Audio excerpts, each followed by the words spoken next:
Okay, for today's video kukumpara natin ang dalawa sa reliable at affordable hybrid dito sa Pinas. Ang Toyota Yaris Cross HEV at ang Nissan Kicks e-Power VL variant. Okay? Simulan natin sa color availability. Sa Yaris Cross HEV may tatlong kulay. May white pearl two-tone, red scarlet two-tone, at may dark turquoise blue two-tone. Sa Nissan Kicks VL naman may 5 kulay. May orange two-tone, red two-tone, blue two-tone, pearl white two-tone, at may gun metallic two-tone. Difference number 2, price. Mas mahal ang Yaris Cross HEV ng 59,000 pesos. Ito ang kanilang presyo. Difference number 3, warranty. Sa Yaris Cross sa vehicle, 3 years or 100,000 kilometers whichever comes first. Sa Nissan Kicks naman, 5 years or 150,000 kilometers whichever comes first. Pagdating naman sa warranty sa battery, sa Yaris Cross, 8 years or 200,000 kilometers whichever comes first. Sa Nissan Kicks naman, 5 years or 150,000 kilometers whichever comes first. Difference number 4, dimension. Sa length, mas mahaba ang Yaris Cross ng 10 mm. Sa width, mas malapad ang Yaris Cross ng 10 mm. Sa height, pareho lang silang may taas na 1,615 mm. At sa ground clearance, mas mataas ang Yaris Cross ng 32 mm. Difference number 5, engine at motor. Sa Yaris Cross may 1.5 liter engine, 4 cylinders at 16 valves na kayang mag-produce ng 90 horsepower at may maximum torque na 121 Nm. Sa Nissan Kicks VL naman may 1.2 liter engine, 3 cylinders at 12 valves pero ginagamit lang ito para i-charge ang baterya. Pagdating sa electric motor, sa Yaris Cross HEV kayang mag-produce ng 79 horsepower at may maximum torque na 141 Nm. Sa Nissan Kicks VL naman kaya mag-produce ng 136 horsepower at may maximum torque na 280 Nm. Kaya naman ang Nissan Kicks kaya niyang i-achieve ang 0 to 100 km/h in 8.2 seconds. Difference number 6, tires and wheels. Sa Yaris Cross HEV naka 215, 55, R18. Sa Nissan Kicks VL naman naka 205, 55, R17. Parehong naka 2-tone at parehong naka 5 lug nuts. Pagdating sa spare tire sa Yaris Cross, naka steel wheel, 205, 65, R16. Halos magkasing taas lang to sa main tires. So pwede mo siyang gamitin na mas matagal kumpara sa Donna tire. At walang spare tire sa Nissan Kicks. Difference number 7, spoiler at third brake light. Sa Yaris Cross HEV may third brake light sa spoiler. Sa Nissan Kicks naman nakaseparate ang third brake light sa spoiler. Difference number 8, front lights. Ito sa Yaris Cross, naka-projector LED sa headlamps na may manual leveling switch. Naka-LED din sa fog lamps, daytime running lights at signal lights. Ito naman sa Nissan Kicks VL, naka-projector LED din sa headlamps na may manual leveling switch. Naka-LED din sa fog lamps, daytime running lights at signal lights. Pareho din silang may follow me home feature. Ito yung feature na magagamit mo sa gabi. Pinapanatili nito ang headlights na naka-on ng 10 to 15 seconds after mong patayin yung makina at ilock ang kotse para bigyan ka ng ilaw mula sa parking lot hanggang sa makaalis ka.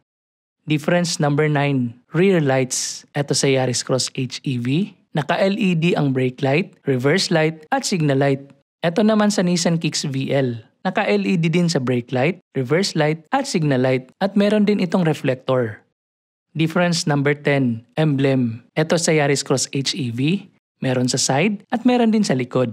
Ito naman sa Nissan Kicks VL, meron din sa side at sa likod.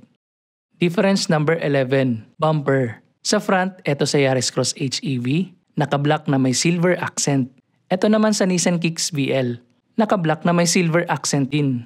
Sa likod, ito sa Yaris Cross HEV, naka-black at may silver accent pa rin.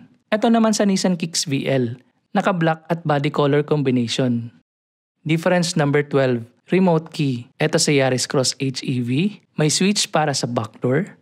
Ito naman sa Nissan Kicks VL. Difference number 13, back door. Sa Yaris Cross HEV may power lift back door at may kick sensor pa.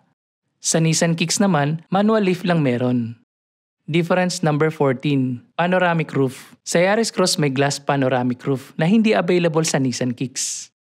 Difference number 15, side mirror. Sa Yaris Cross naka-body color. Sa Nissan Kicks naman naka-gloss black.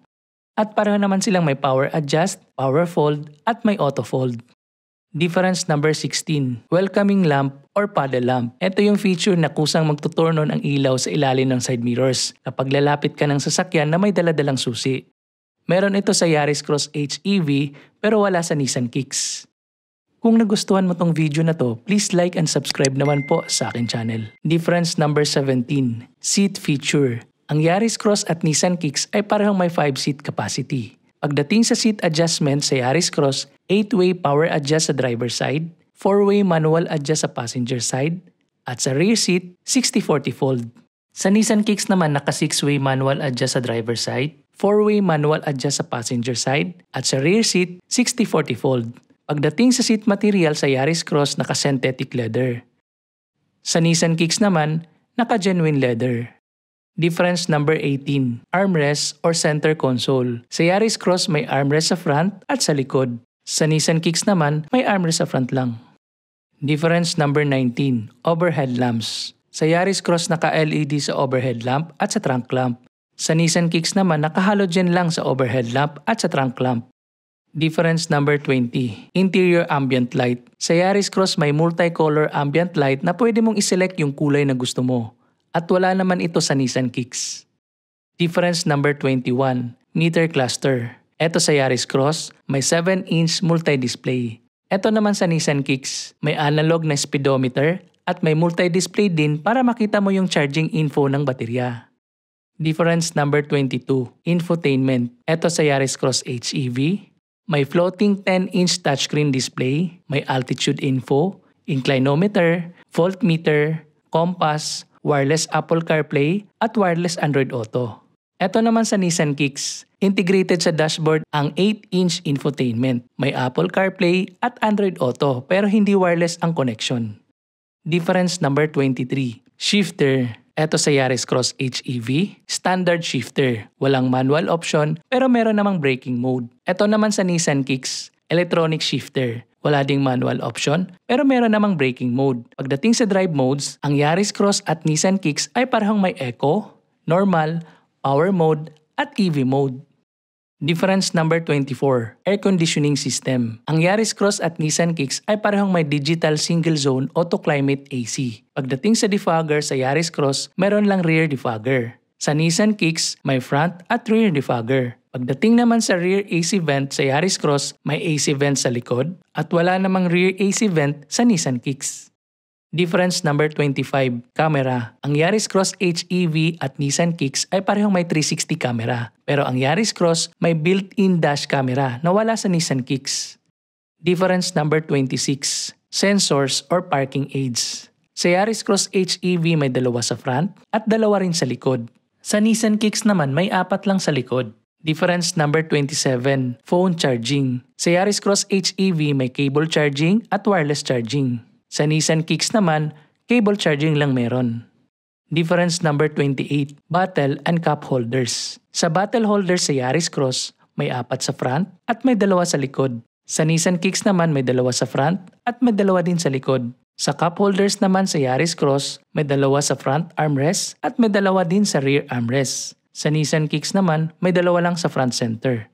At difference number 29, safety features. Ang Yaris Cross HEV at Nissan Kicks ay parehong may hill start assist. Sa Yaris Cross may pre-collision system. Sa Nissan Kicks ang katumbas nito ay intelligent forward collision warning at intelligent emergency braking.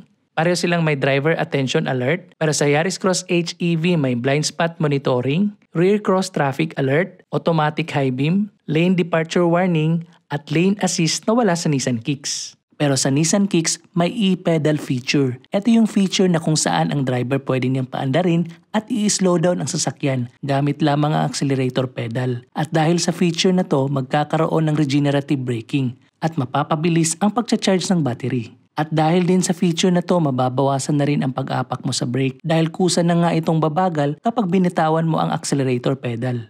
Okay? At eto naman ang kanilang similarities. Number 1, sa suspension. Pareho silang naka-Mach person strut sa front at naka-torsion beam sa likod. Number 2, brake system. Pareho silang naka-disc brake sa front wheel at sa likod. Number 3, antenna. Pareho silang naka-fin type antenna. Number 4, roof rail. Pareho din silang may roof rail. Number 5, entry system. Pareho din silang naka-smart entry system. Ito yung pwede mong i-lock at i-unlock ang kotse kahit hindi mo na ilabas ang susi. Number 6, pareho silang may immobilizer at force entry alarm. Number 7, steering wheel. Pareho silang naka-electronic power steering, parehong may tilt at telescopic adjustment. Number 8, ignition system. Pareho silang naka-push to start. Number 9, parking brake. Pareho silang naka-electronic parking brake at may auto hold. Number 10, speaker. Pareho silang may 2 tweeters at 4 speakers. Number 11, airbags. Pareho silang may 6 airbags. Isa sa driver, isa sa passenger, isa-isa sa side ng driver at passenger, at isa-isa sa curtain ng driver at passenger. Number 12, power connectivity. Sa USB, pareho silang may isang Type A at isang Type C sa front at pareho ding may dalawang Type C sa likod. Sa 12-volt socket, pareho naman silang may isang 12-volt socket. Number 13, grab handles. Parehong kompleto ang grab handles. Bali, 4 lahat. At similarities number 14, tonneau cover. Pareho silang meron sa trunk na pwede mo rin tanggalin. Okay? Maraming salamat po sa panonood. Please like and subscribe naman po sa aking channel.